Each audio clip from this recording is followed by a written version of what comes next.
visible speech. And he promoted deaf education. So, did you know that Alexander Graham Bell actually married a deaf woman? The invention of the telephone, which is strictly, well, back then, strictly for hearing people, was surrounded by deaf people. That was very nice of him to do that. But he concentrated on oral methods. He believed that all deaf people should not use sign language, but should try to be oral. So, many of his schools were not successful. But after his major invention of the telephone, he had a lot of money to spend around, and he began to promote oral-based education, and there became a big backlash against sign language. Big problem with me, small problem for Thomas Alexander Graham Bell. So, 1880, the Conference of Milan. That is a place where they endorsed oral education. The only country opposing to vote for oral-based education is the United States. Woohoo! Where manual education was making great strides. 70% of the teachers using the manual method have retired by 1890. In the U.S., the National Association for the Deaf is founded and gains support in the reaction to the Milan Resolution. The NAD is instrumental to keeping sign language and manual education alive. In 1892, the electrical hearing aid is invented. Now, this will not help people who are deaf, but people who are hard of hearing, well, this will really help them if they choose to go outside the deaf community and want to be part of the hearing world.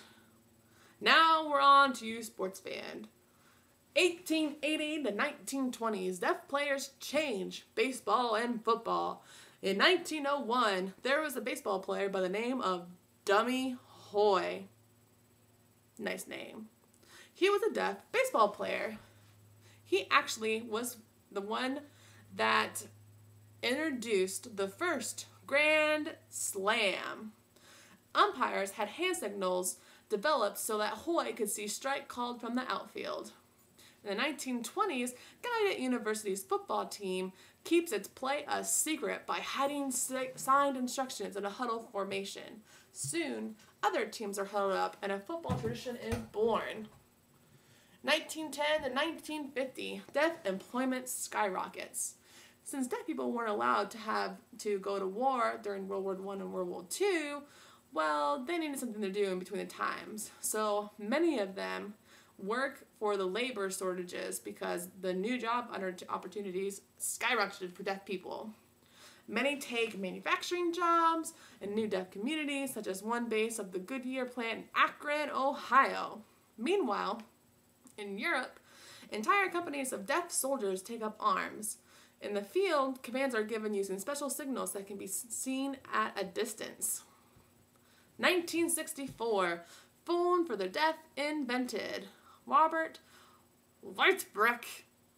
People have such hard names. It's so hard for me to understand them.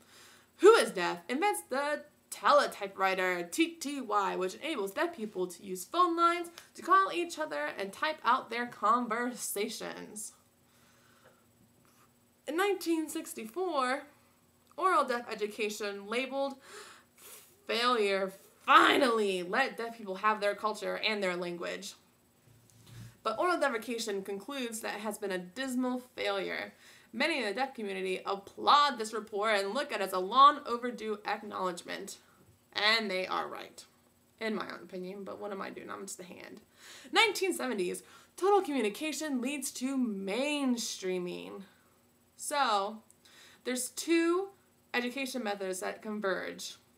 Total communication and a combination of manual and speech-based instructions for the deaf.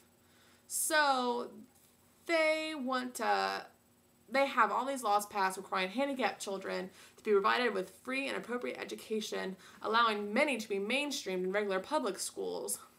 But still, they have trouble accepting sign language, and they really want these kids to be oralized or have oralism as the correct term of the word. So it's kind of hard to see where that goes. 1972, program captioning introduced. The captain